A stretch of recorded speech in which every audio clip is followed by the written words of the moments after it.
Aquele que habita no esconderijo do Altíssimo, à sombra do Onipotente descansará. Eu conto de 1 a 3, eu vou pedir que essa igreja repita em alto e em bom som. Vamos lá? 1, 2, 3. Aquele que habita no esconderijo do Altíssimo. Bata no peito assim e diga: eu estou guardado em Deus. Diga mais forte, diga: eu estou guardado em Deus. Levante as duas mãos se você puder, as duas mãos bem alto. Levante as duas mãos bem alto assim, sem medo. Diga comigo, diga: Deus, eu estou à disposição para ouvir tudo o que preciso e não o que quero. Fala com a minha alma, porque a tua palavra edifica, exorta e consola. No nome de Jesus, amém. Queridos, para quem não sabe, o livro dos Salmos é o inário de Israel com diversas composições. A Bíblia só é Bíblia porque ela conta histórias de vitoriosos, mas ela também conta histórias de fracassados. Ela tem final feliz, mas ela também tem final triste. Muitas são as histórias. Assim como o livro dos Salmos, que expressam todo tipo de sentimento dos seus poetas. É o inário de Israel, onde existem vários deles que exprimem os seus sentimentos nesta bonita literatura do livro dos Salmos. O livro dos Salmos, ele não contém capítulos, ele contém números e versos, porque ele é um livro poético. São muitos os que salmodiam ao Senhor e cantam louvando ao seu nome. Aliás, a vida de um judeu, ela é regada de cânticos o tempo todo. O judeu, ele vive uma vida de celebração, o praticante, ele vive uma vida de celebração desde a sua tenra idade, e se usa muito o livro dos Salmos para diversas ocasiões. Há salmos para o júbilo do ajuntamento à mesa, há salmos para aqueles que cantam a despedida de um amigo que se vai, há salmos que celebram a chegada de alguém, há salmos para casamento, há salmos para o bar mitzvah, o mitzvah, que é a maioridade, quando se completa os 12 anos, há salmos que retratam a vida, o nascimento, há salmos que retratam também a morte, há salmos que retratam o ganho das batalhas e também as perdas nas guerras. São muitos os salmistas, nós temos Asaf, os filhos de Corá, dentre tantos outros salmistas. O que mais se destaca e que escreveu mais salmos aqui foi o grande e poderoso rei Davi. Davi, uma figura ilustre, que a partir de Davi se divide o reino antes de Davi e depois de Davi. A história se divide no homem que Deus escolheu para ser segundo o seu coração. Ele escreve salmos áureos que se tornaram popular entre nós. Qualquer criança que é ensinado num culto bíblico, numa EBD, sabe, decora os salmos práticos que nós temos na ponta da língua. O salmo de número 23, o Senhor é o meu pastor e nada me faltará. A alegoria do pastor, que este salmista, além de ser um compositor, um homem que louvava e adorava, ele também foi pastor de ovelhas e ele sabia o que era cuidar das ovelhas, o trabalho do campo, entre tantas suas outras atribuições. Pois bem, este salmista, que não só escreve o salmo de número 23, ele escreve o salmo da paciência, salmo de número 40, esperei com paciência no Senhor, ele se inclinou para mim. Tem os salmos dos apressados também, principalmente daqueles que se demoram a casar e correm para o salmo 70, apressa-te, ó Deus, em me ajudar. Tem os salmos dos apressados, são muitos os salmos. Só Davi escreveu mais de 70 salmos. dado esta quantidade de salmos escritos pelo salmista Davi, até aqueles que não são escritos por eles, que são popular, se atribui a Davi, como no caso do Salmo de número 91. Eu já vi muita gente dizer que o Salmo de número 91 foi escrito por Davi, mas este Salmo não foi escrito por Davi. Quem escreve o Salmo de número 91 é um grande líder do Velho Testamento, e que, ao tratar deste assunto, ele tem muita propriedade para falar sobre o que é este tema, que todos têm interesse no assunto em que é abordado. Esse salmo se tornou tão grande dentro do contexto do livro dos Salmos, da literatura aqui dos salmistas, que ele saiu das paredes da religião cristã evangélica e saiu aí para outros segmentos de outras religiões. Por exemplo, nós vamos ver o Salmo de número 91 sendo orado entre outros lugares que não se professa a fé cristã. Já se ora Salmo de número 91 no Sheishanoye, se ora Salmo 91 também em reuniões ecumênicas, se ora Salmo de número 91 também no kardecismo. Salmo de número 91 é falado porque o tema dele atrai. Quem é que não quer receber livramento? As pessoas ficam ansiosas por receber ou também ser informada de que está diante de algum perigo e sairá salvo deste perigo. É por isso que você entra na casa de alguém que nunca foi num culto evangélico, mas em algum lugar, ou talvez em outra igreja, ou na igreja católica, na igreja cristã, mas em algum lugar de pessoas que não é praticante da fé, mas em algum lugar na casa tem uma Bíblia lá empoeirada, que ninguém quase lê, mas está lá aberta no Salmo de número 91. E aí você pergunta para aquele indivíduo: mas por que essa Bíblia está aberta aí no Salmo 91? Porque diz que tira todo o mau agouro. Se deixar aberto aí, tudo que é espírito ruim sai.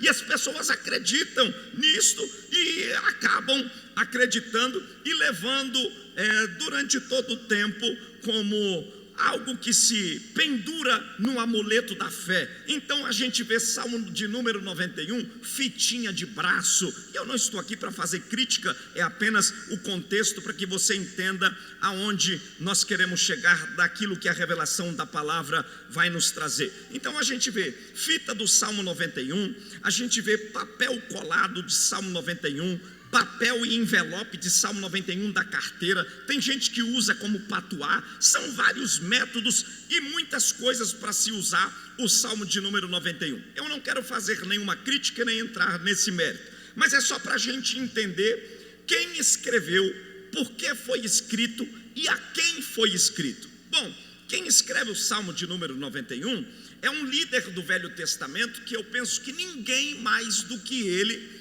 tenha tanta autoridade para tratar sobre esse assunto. Aliás, ele nasceu numa época em que Faraó deu uma ordem para todas as parteiras do Egito matarem todos os meninos que nascessem do ventre das hebreias.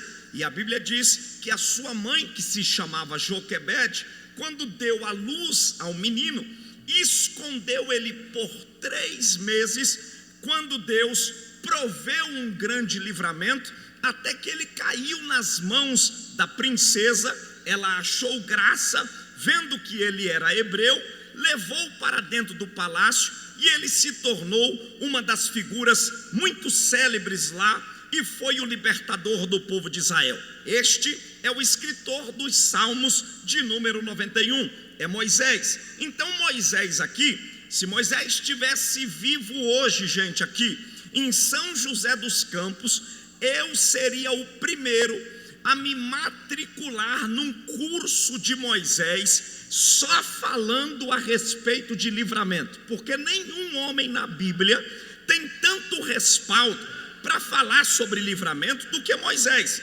Moisés viu coluna de fogo para quê? Para livrar o povo. Moisés viu nuvem de dia para quê? Para livrar o povo. Moisés viu maná descendo para quê? Para livrar o povo da fome. Moisés viu cordonizes. Moisés viu o anjo da morte passar e matar todos os primogênitos da casa dos egípcios. Para quê? Para Deus guardar o povo de Israel. Ele viu tantos milagres. Moisés viu os anjos de Deus quebrarem os carros e as rodas de Faraó no Mar Vermelho para segurar Faraó a fim de que o povo atravessasse. Então ninguém na Bíblia tem mais autoridade para falar sobre esse assunto, livramento, do que Moisés. Moisés é perito em tratar sobre esse assunto. E aí Deus chama Moisés. Você sabe que Deus chama Moisés, e quando Deus chama Moisés para falar a respeito do seu povo e de todas as tribos, Deus separou o povo em 12 tribos. Eram 12 as tribos de Israel.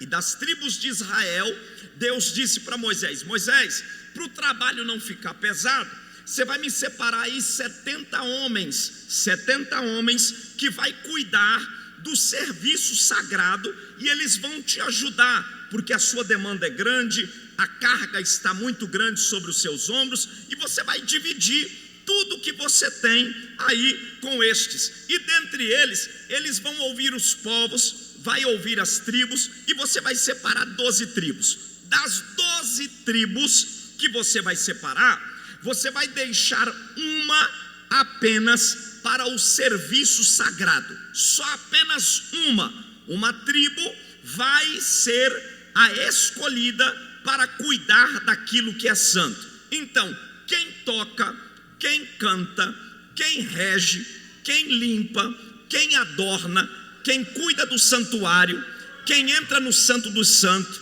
quem é sacerdote, quem é sumo sacerdote, o que leva o incensário, o que traz o incensário, o que imola o cordeiro, o que abre o cordeiro, todos esses não pode ser da tribo de Gad, não pode ser da tribo de Naftali, não pode ser da tribo de Zebulon, não pode ser da tribo de Dan, tem que ser da tribo de Levi, os levitas. E aí você vai separar essa tribo para o serviço santo. Eles vão ter uma roupa adequada, eles vão estar preparados em turnos para trabalhar no tabernáculo. Você vai separar eles para trabalhar para mim em turnos. Eles vão trabalhar para mim de manhã, ao meio-dia e à tarde. Você separa em turnos. A equipe que trabalhar de manhã não trabalha de tarde, e a equipe que trabalhar no vespertino não vai trabalhar pela manhã. Separa tudo de maneira ordeira. E aí Deus foi dando a Moisés as estratégias para o trabalho santo, e eles eram os que cuidavam. Moisés está olhando, e Moisés está percebendo que eles estão fazendo de maneira voluntária, mas com prazer. E aí Deus ainda falou para Moisés o seguinte: as tribos terão cada uma a sua propriedade e a sua possessão, mas da tribo de Levi, o que eles vão comer, o que eles vão vestir, aonde eles vão morar, quem cuida disso sou eu quem cuido daquilo que eles de fato precisam. Aí a primeira lição a gente aprende aqui: enquanto os levitas cuidavam do que era santo, Deus cuidava do que era deles. Era Deus dizendo assim: cuida do que é meu, que eu cuido do que é seu. Enquanto você me adora, enquanto você me glorifica, enquanto você me honra, enquanto você está na minha casa, enquanto você está me amando, enquanto você está me temendo, eu estou guardando quem você ama, eu estou limpando, eu estou purificando. E eu já sinto Deus aqui nesta noite para dizer que eu estou pregando para pessoas que estão adorando. Então diga para quem está do teu lado, diga: enquanto você cuida do que é de Deus, Deus cuida daquilo que é seu. Diga aí, diga: cuida daquilo que é de Deus, que Deus cuida daquilo que é seu. Preste muita atenção. E Moisés aqui, começou a atentar-se, porque tudo o que era louvável se transformava em salmos. Este homem, este líder, ele está vendo a presteza, ele está olhando com muita clareza a entrega dos levitas, e principalmente os sacerdotes, aqueles que cuidavam do serviço santo, eles só podiam exercer as suas funções depois dos 30 anos. Vocês se lembram de Jesus, que começou o seu ministério a partir dos 30 anos. Por que Jesus começou o seu ministério a partir dos 30 anos? Porque é a partir dos 30 anos que o indivíduo adquire maturidade. Ele tem maturidade para decidir, maturidade para falar, maturidade para se portar, para pensar. E Jesus respeitou uma tradição da lei, porque os sumos sacerdotes, aqueles que faziam parte da tribo de Levi, só operavam nesta dimensão a partir dos seus 30 anos, quando exercia este ofício. E Moisés está vendo que todos esses estão fazendo o seu trabalho com muita eficácia. E o fato dele ver os homens da tribo de Levi fazerem o seu trabalho com eficácia, ele vai dedicar o Salmo 91 para a tribo de Levi. Então preste bem atenção, se você não sabia disso, se lembre disso a partir de agora. Salmo de número 91 é um tributo que Moisés faz no deserto, é um louvor que Moisés faz no deserto a Deus, um cântico de livramento em favor de quem cuida do que é santo. Olha que coisa fantástica. Salmo de número 91 é uma adoração a Deus por quem trabalha. É muito bonito. O líder, eu estou olhando aqui e eu estou percebendo o pastor André aqui, ele está fervoroso, cuidadoso, e a cada um que canta, ele está ali adorando. E isso é importante, porque quando o líder celebra com o liderado, isto está gerando uma conexão, e Deus movimenta as coisas, fazendo elas tornassem favoráveis em prol do reino. Então era Moisés olhando para os levitas, entrando no tabernáculo, fazendo sacrifício, levando a Deus adoração, os cantores cantando, os tocadores tocando, e Moisés olhando e fazendo assim: yes, isso aí, vai, canta mais alto. Era Moisés celebrando, porque líder que é líder celebra ao ver seus liderados adorando. Líder que é líder não pode ser invejoso de quem está fazendo o trabalho, porque o reino não é competição, o reino é ajuntamento. Pega na mão de quem está do teu lado aí, diga para ele, diga: não fica do lado de quem compete, fica do lado de quem celebra. Diga aí, diga: não fica do lado de quem compete, fica do lado de quem celebra. Ele deu glória, eu também vou celebrar com glória dele. Ele cantou, eu vou adorar junto com ele. Eu quero profetizar aqui em São José dos Campos: todo espírito de competição caiu, porque Deus está levantando gente que celebra.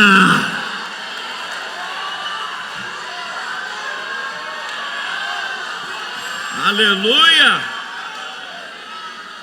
Então preste atenção, escute, preste bastante atenção.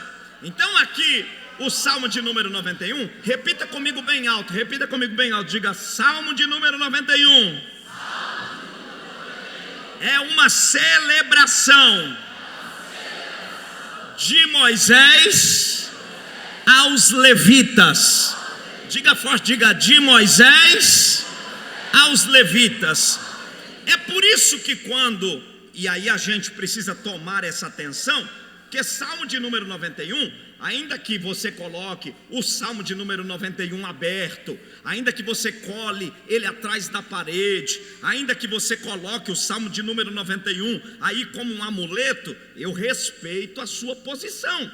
Mas Salmo de número 91, depois de entendido esse contexto, não é só para colocar ali que vai resolver, não. Tem que estar dentro de uma descrição, tem que seguir aqui uma necessidade, preencher um requisito. Tem que ser adorador, tem que estar no lugar certo, tem que ser alguém que tem entrega verdadeira. Não pode ser qualquer um. Não pode ser qualquer um. Eu respeito quem ora o Salmo 91 assim, mas quando você olha esse contexto, você vai entender. Aí preste bem atenção. O Salmo de número 91, ele também tem uma escrita diferente. Ele começa sendo falado na nossa língua portuguesa, nós chamamos de pronome demonstrativo. O que significa isso? Pronome demonstrativo é quando eu indico alguém diferente no meio dos iguais. É exatamente isso. Pronome demonstrativo é quando eu indico alguém diferente no meio dos iguais. Por exemplo, eu estou olhando aqui, olhe para cá, eu estou olhando aqui para cima da tribuna, e enquanto eu estou olhando aqui para cima da tribuna, eu vou identificar alguém que se diferencia dos demais aqui. E aí eu vou olhar para toda esta pleiade de obreiros que está aqui e vou dizer aqui: aquele pastor que está sentado na ponta, na cadeira da ponta, de camisa, gelo e calça, e eu vou descrever ele diferente, porque todos estão ali, mas ele é quem está se portando com os trajes de maneira diferente. É por isso que quando a gente lê os salmos, todos os outros salmos que agregam, outras pessoas, os salmistas fazem convite e falam mais ou menos assim, preste atenção. Quando o salmo ele engloba todo mundo, por exemplo, no salmo de número 96, ele diz assim, cantai ao Senhor. Olha só, ouça, preste atenção. Salmo de número 96 começa: cantai ao Senhor uma nova canção, cantai ao Senhor toda a terra. Preste muita atenção, vou repetir: cantai ao Senhor uma nova canção. Esse salmo aqui é um convite para todo mundo. Cantai ao Senhor uma nova canção. Cantai ao Senhor quem? Toda a terra. A pergunta que não quer calar é: em outros salmos, os salmistas, tanto Davi quanto os outros, Asaf, os filhos de Corá, fala assim: toda a terra, todos os povos, jubilem as nações. São vários salmos que convidam todo mundo. Tem uns que falam até do reino animado e o reino inanimado. Aqui no Salmo de número 91, a conversa começa diferente. Ele diz assim, porque ele poderia fazer um convite para todo mundo, ele devia começar assim: todas as tribos, mas não é todas as tribos. Ele podia começar assim: todo Israel, mas não é todo Israel. Ele podia dizer Judá e Jerusalém, mas também não é Judá e Jerusalém, porque ele está falando de forma específica. Ele está dizendo assim, aquele quem? Aquele específico, diferente dos iguais. Tem muita gente, dá uma sacudida em quem está do teu lado e fala: tem muita gente, mas no meio de muita gente tem os separados.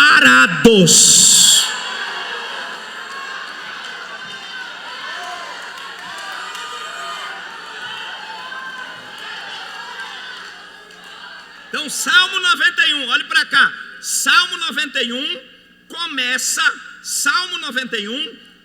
com um pronome demonstrativo. Aí a gente vai entender. Aí ele começa, aquele quem? Aquele que tem roupa sacerdotal, aquele que toca no altar, aquele que vive manhã, tarde e à noite dentro do tabernáculo. Era isso que Moisés estava dizendo.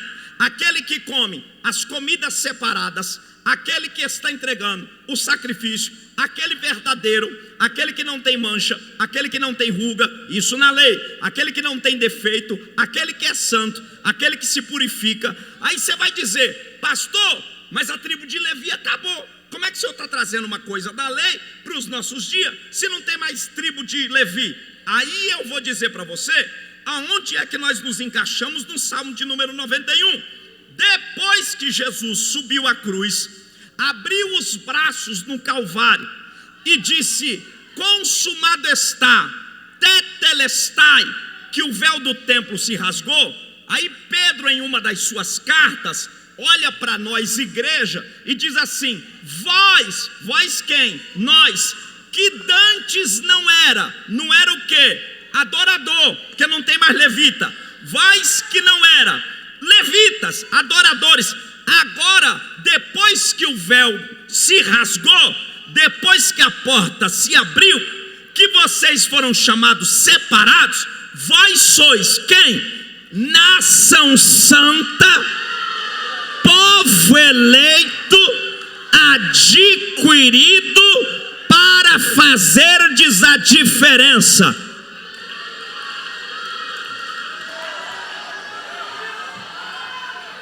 Então pega na mão de quem está do teu lado aí, diga: o Salmo de número 91, diga aí, o Salmo de número 91 se encaixa comigo agora. Diga aí, diga: não porque eu faço parte da tribo de Levi, mas porque agora eu faço parte dos lavados no sangue do Cordeiro.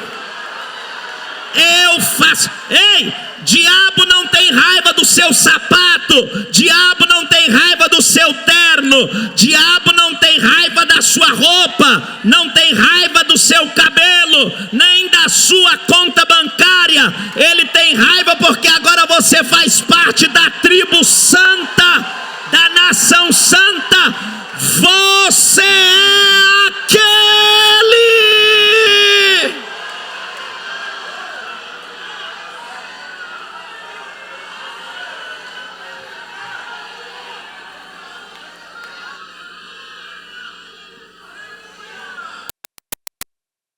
Mas vamos continuar. Prometo que eu vou ficar só aqui no primeiro verso. Olha para cá. Primeiro, ele diz assim, ó: aquele, repita comigo bem alto, diga: aquele. Aquele quem é, pastor? É um indivíduo diferente no meio dos iguais. São quantas tribos? 12, mas tem uma diferente. Diga para quem está do outro lado, diga: tem muita gente. Diga: mas ele decidiu me escolher. Diga aí. Tem muita gente, mas ele foi com a minha cara. Tem muita gente, mas ele marcou, foi eu. Goste pouco, goste muito. Quem gostar, coma muito. Quem não gostar, coma pouco. Você é escolhido e acabou.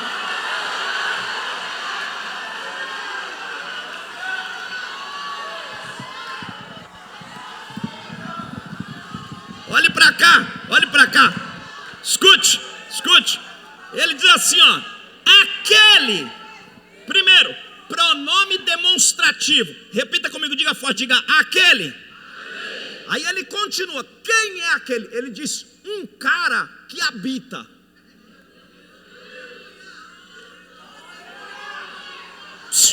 Olha para cá. De manhã, aonde é que achava o levita? No tabernáculo. Ao meio-dia, aonde que achava o levita? Tabernáculo. De tarde, onde achava o levita? Tabernáculo. De noite, aonde achava o levita? Tabernáculo. Ele não está falando de alguém inconstante. Ele não está falando de alguém que só vem uma vez por ano. Ele não está falando de alguém que flutua. Ele está falando de alguém que está dizendo: certamente que a bondade e a misericórdia me seguirão. Uma vez por mês? Não. De 15 em 15 dias? Não. De 20 em 20 dias? Não. Certamente que a bondade e a misericórdia me seguirão todos os dias. E eu habitarei quando? Uma vez só? Não. Eu habitarei para sempre. Para sempre.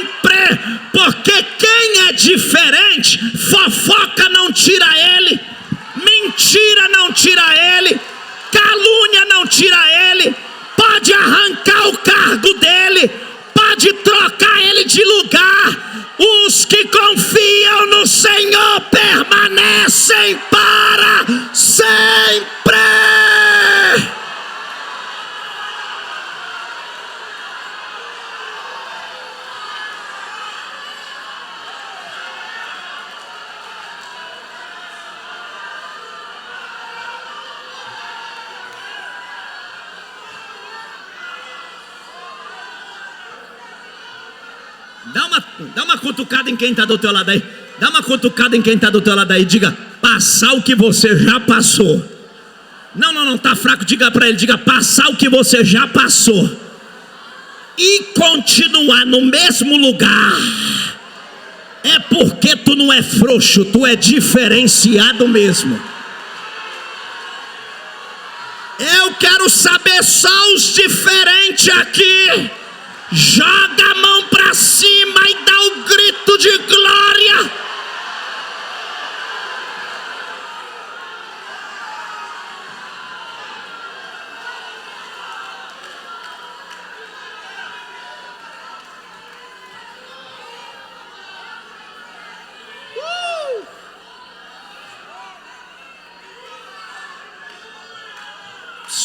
Olha para cá. Olha para cá. Primeiro, ele indica o indivíduo. Diga comigo, diga indivíduo. Não, tá fraco, diga forte, diga indivíduo. Não, vocês são uma potência aqui em São José. Eu não posso aceitar isso, diga forte, diga indivíduo. Diferente. No meio dos iguais. Eram quantas tribos? 12. Mas qual é a escolhida para fazer a diferença no tabernáculo? Levitas. Deus disse assim, aquele. Mas eu não gosto dele. Mas é aquele. Mas eu não vou com a cara dele. Mas é aquele. Mas é muito novo. Mas é aquele. Mas chegou agora. Mas é aquele. Se não gostou, engole. É aquele e acabou. Escute. Por quê? Porque ele habita. Ele o que, gente? Habita. Ele tem permanência. Vou falar bem rasgado. Deus não tem negócio com frouxo. Deus não tem negócio com inconsistente. Deus não tem negócio com gente assim, pelar, pecar. Deus tem negócio com gente inabalável. E o habitar, aqui no texto, remete à intimidade do ambiente. Diga para quem está do lado, diga, porque quem habita desenvolve intimidade. Olha para cá. Para entrar no Santo dos Santos tinha que ser o quê? Levita. Da tribo de Levi. Sacerdote da tribo de Levi. Se entrasse qualquer um outro porque não tinha intimidade, o que acontecia? Morria.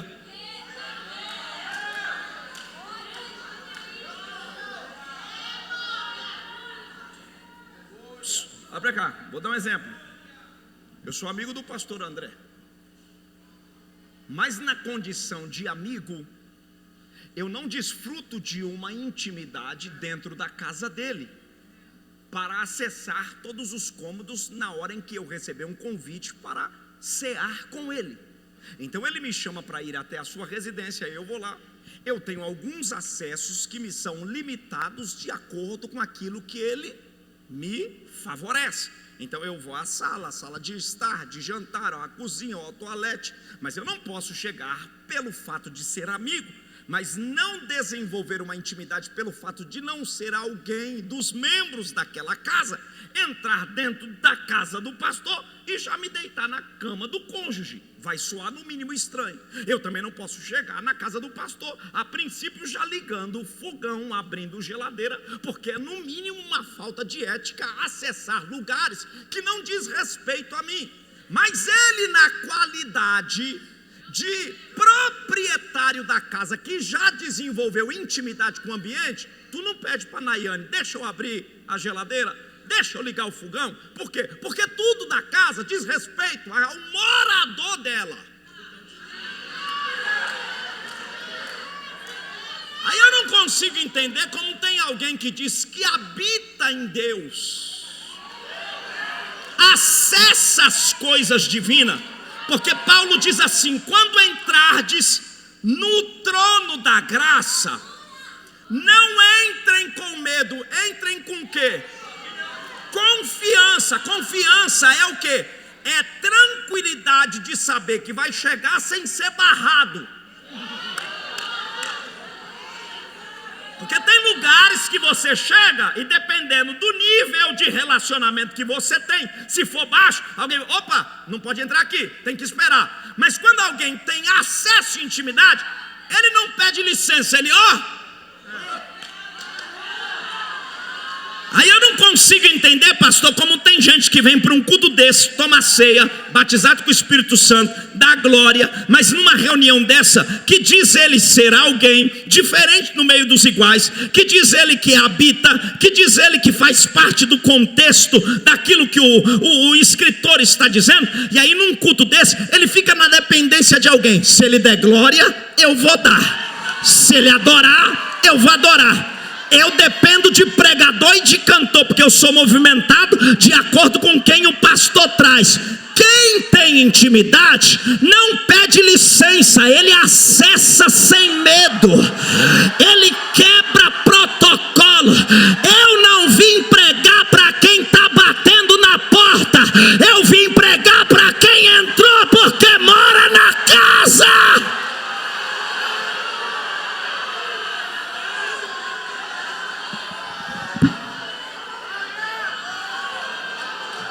Levanta a mão bem alto aí, levanta a mão bem alto. Diga: o acesso está livre, está liberado para cantar, profetizar, orar, glorificar. Só quem é aquele manifesta adorando.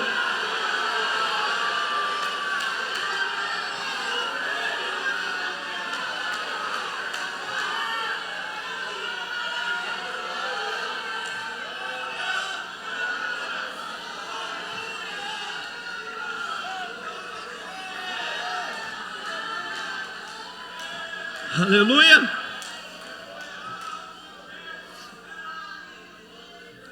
Primeiro, aquele indivíduo diferente no meio dos iguais. Segundo, que habita, que tem permanência. Quem tem permanência desenvolve intimidade.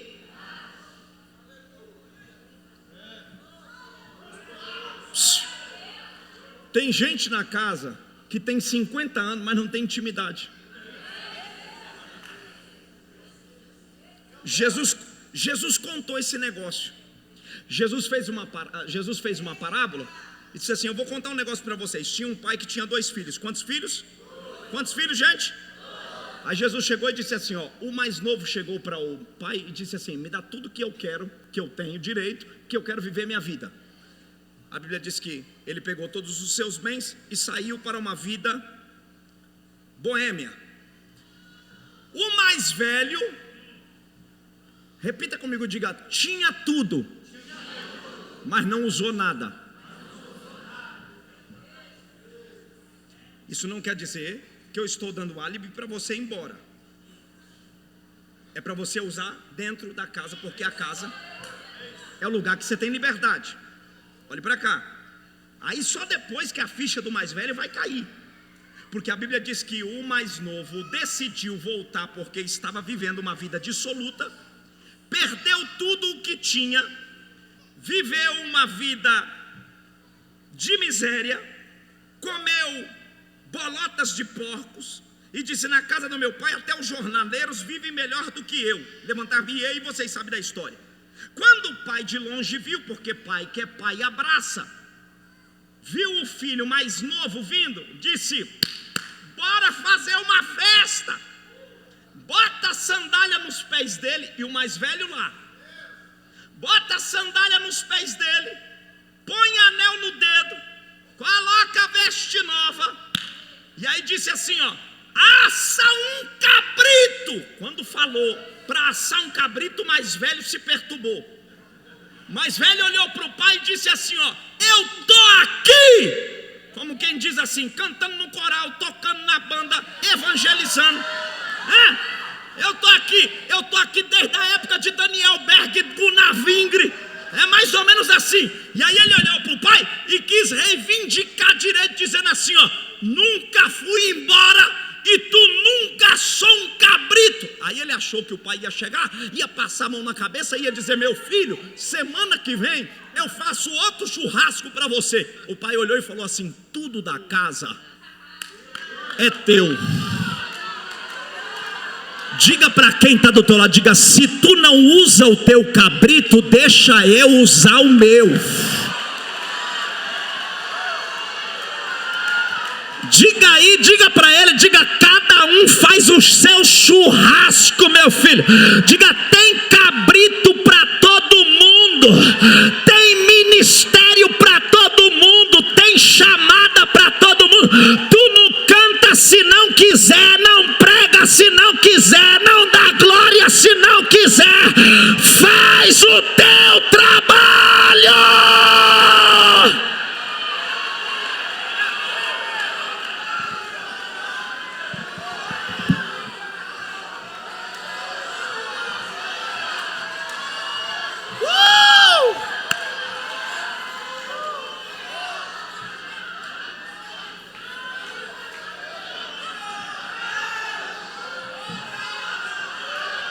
Vai ficar me olhando ou vai vir no glória comigo?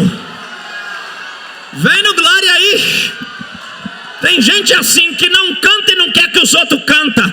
Eu sei aqui que tem irmãos aqui que servem para ser os meus pais na fé, e eu respeito muito, glória a Deus por isso. Eu não estou dizendo deles, mas tem gente que é enrascado mesmo, tem gente que é ruim mesmo. Ele não faz e nem quer que os outros façam. Chegou agora, já está pregando. Chegou agora, já quer profetizar. Eu estou aqui tantos anos e nunca fiz nada. Agora quem é que esse se acha? Aqui não é por ordem de chegada, aqui é por quem sabe quebrar o protocolo. Ai, ô glória, ô glória. Pega na mão de quem está do teu lado aí e fala: não tem senha, meu filho. Pega na mão dele e fala: não tem senha, tá liberado, tem cabrito para todo mundo. Faz festa.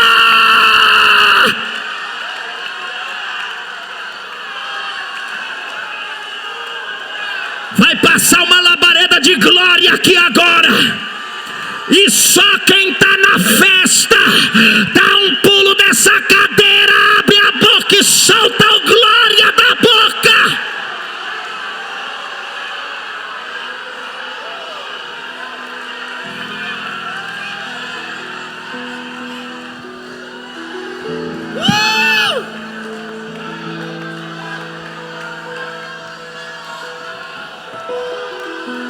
Olha lá, olha lá, olha lá, olha lá, na galeria, aqui embaixo, aqui, aqui, aqui, ali, aquele.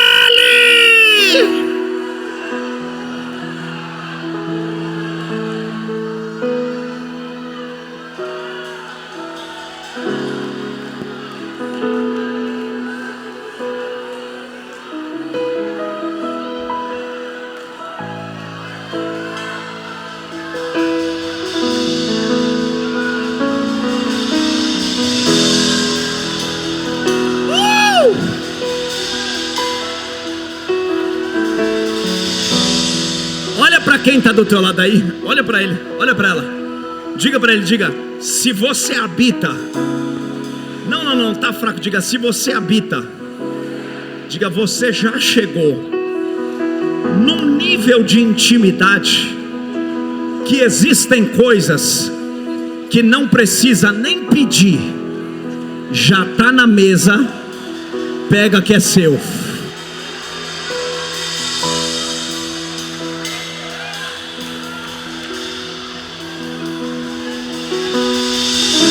Pega que é seu, pega que é seu, pega que é seu.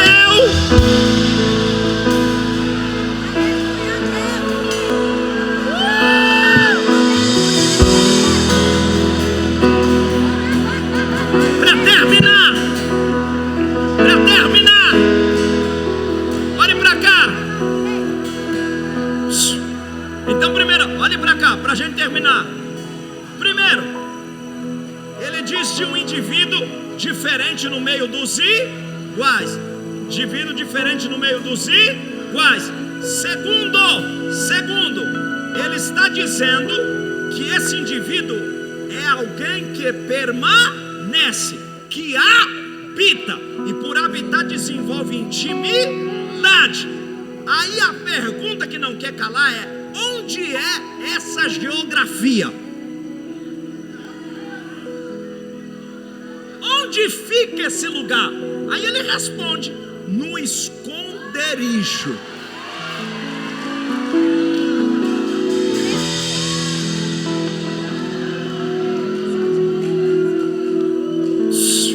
Olhe para cá. Onde é esse lugar? Olhe para cá, para terminar. É no esconderijo do Onipotente. Responde para mim rapidinho, já vou terminar que meu tempo já está vencendo.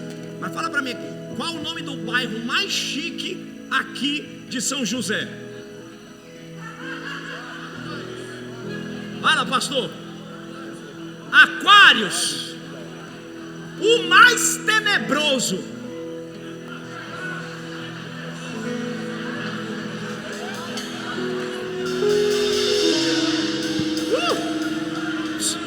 Me dá um nome aí. Não tem. Deus sabe. Olha pra cá. Vocês estão de resenha. Olha pra cá. Olha pra cá. Tanto o bairro rico, escute aqui, olha pra cá. Tanto o bairro rico quanto o bairro pobre. Responde pra mim aqui. Covid matou gente lá?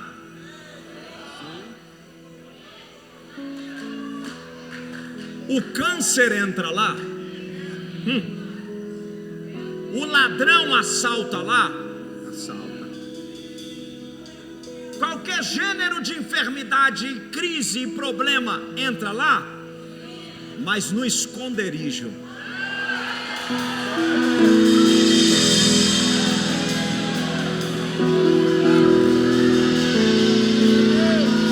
Olha para quem está do teu lado assim, diga para ele, diga para ela, diga por quê, diga por quê. A primeira função do esconderijo do Altíssimo é te esconder, te guardar do que você não pode se livrar sozinho.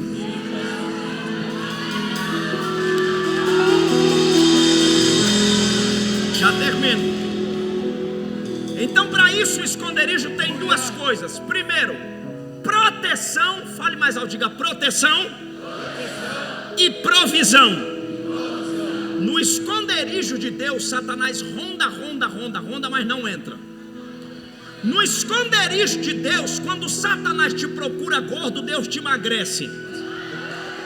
E quando te procura magro, Deus te engorda. Quando ele te procura em cima, Deus te coloca embaixo. E quando ele te procura embaixo, Deus te coloca em cima.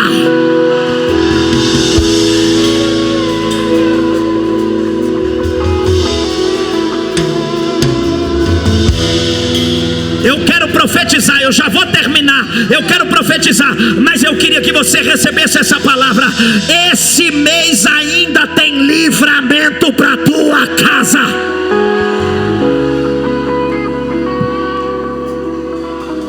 Função do esconderijo: proteção e provisão. Proteção e provisão. Fale mais alto: proteção e provisão.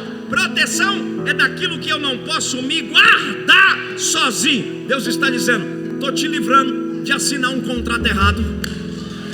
Estou te livrando de amizades com má influência. Estou te livrando das línguas dos fofoqueiros. Estou te livrando das bocas dos mentirosos. 1000 vai cair ao teu lado, 10.000 vai cair à tua direita, mas eu vou te esconder.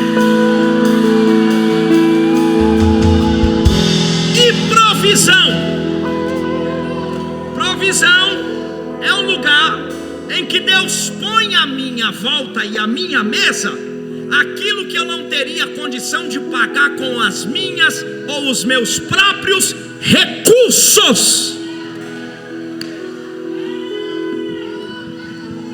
Escute, preciso terminar isso aqui rapidinho. Olhe para cá. A função da provisão dentro do esconderijo é fazer muito mais, entendendo que pelo âmbito espiritual as coisas fluem no material.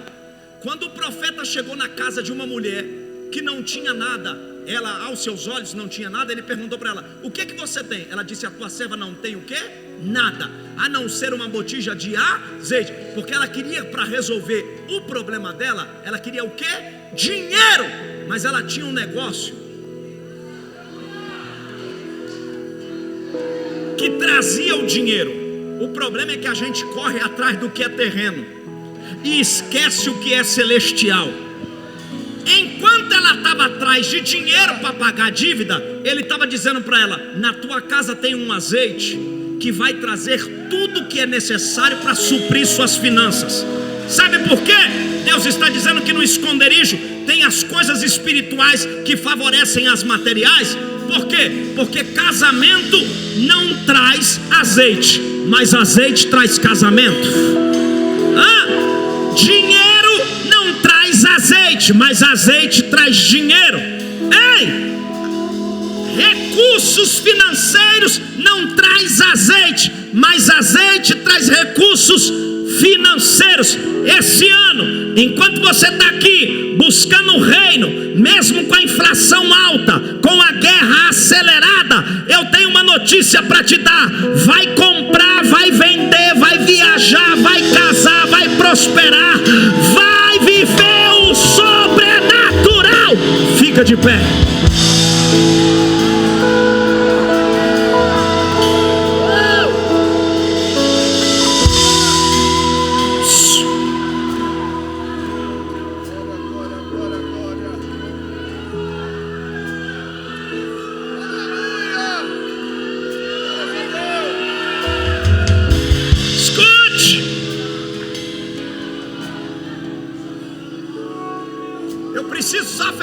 Eu preciso só fechar esse verso. Não fica bravo comigo não, que eu volto ano que vem, viu, pastor? Olha para cá. Só fechar o verso aqui. Primeiro eu falei daquele, segundo do que habita, terceiro do esconderijo. Quando você compra um produto, além de você adquirir, você quer saber o nível de segurança. Você compra um carro, você quer saber a sua estabilidade e autonomia. Você compra uma casa, você quer o quê? Segurança. Primeiro, aquele indivíduo diferente no meio dos iguais. Segundo, aonde que é? Ele habita, ele é fixo, ele tem uma morada. Ele desenvolve o quê? Intimidade e liberdade. Aonde que é? É uma geografia móvel, mas tem o que nela? Tem provisão e tem proteção. Qual é o nível de segurança desse lugar? Aí ele diz: a sombra.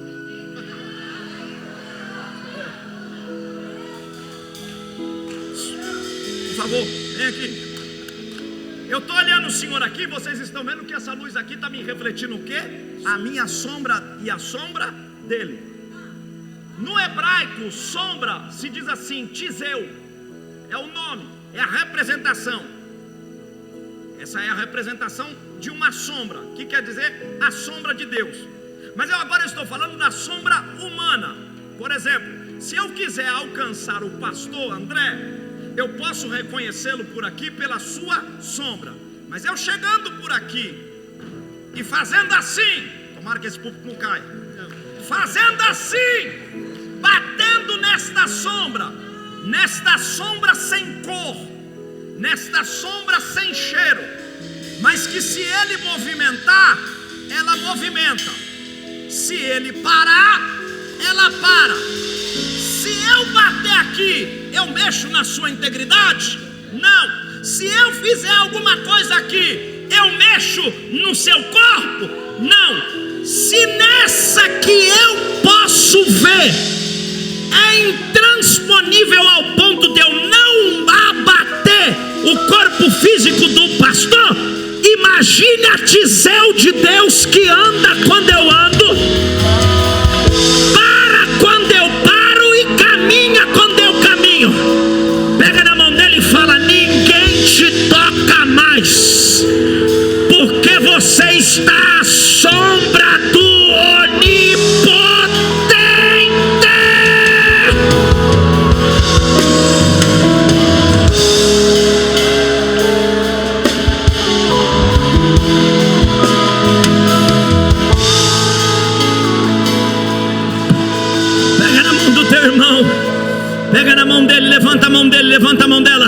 Não dá tempo de mais nada, mas levante a mão dele bem alto, assim, bem alto, bem alto, o mais alto que você puder.